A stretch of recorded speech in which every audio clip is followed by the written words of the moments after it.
Nope, you're going to a factory that specializes in making chocolate and your name is Charlie? I never heard that before. Hey guys, I'm TutsByKai. I'm Kai, and today we're back once again taking a look at the new timeline in Blender 5.0.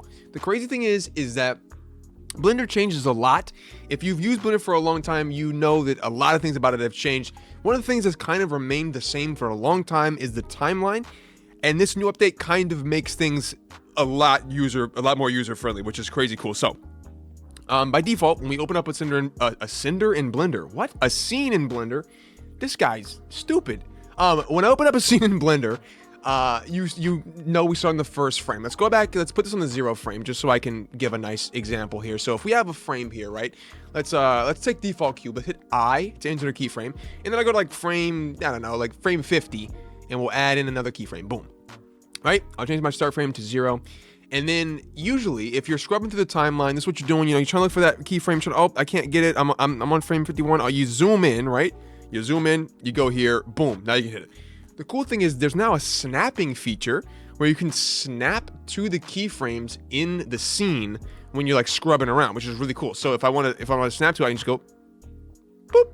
It just snaps right to it, which is super cool. So like, let's say you have a lot of keyframes, you know, scene super big. You just go, boom, snaps right to the keyframe. You can put things directly online, you know, like completely syncopated. Like if you want to animate the lamp as well, you can do the same thing. Boom.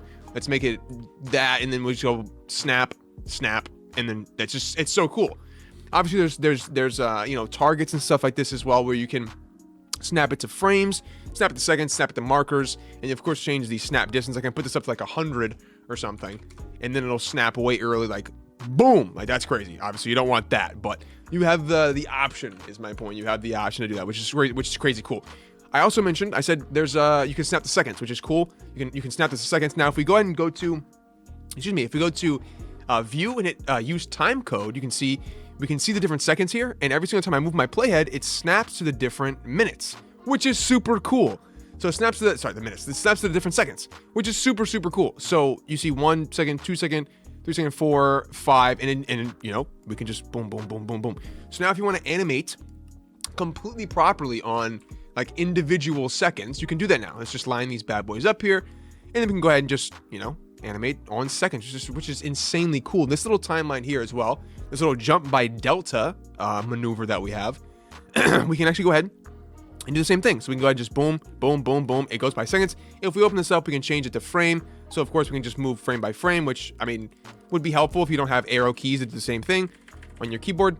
Or you can go ahead and change the delta and then change it up by 5. So then every single time you hit this button, it'll go up by 5 frames. Let me put it back on that, and it'll go up by 5 frames here. So boom, boom, boom, boom, boom, boom, boom, boom, boom.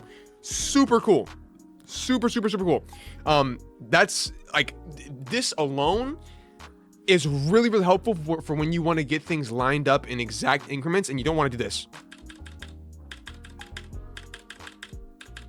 Because I'm telling you, the amount of times that I've used the arrow keys to do exactly this is so annoying. Like I want to go ahead into the timeline by 5 frames or backwards by 5 frames, and I have to do like this every time.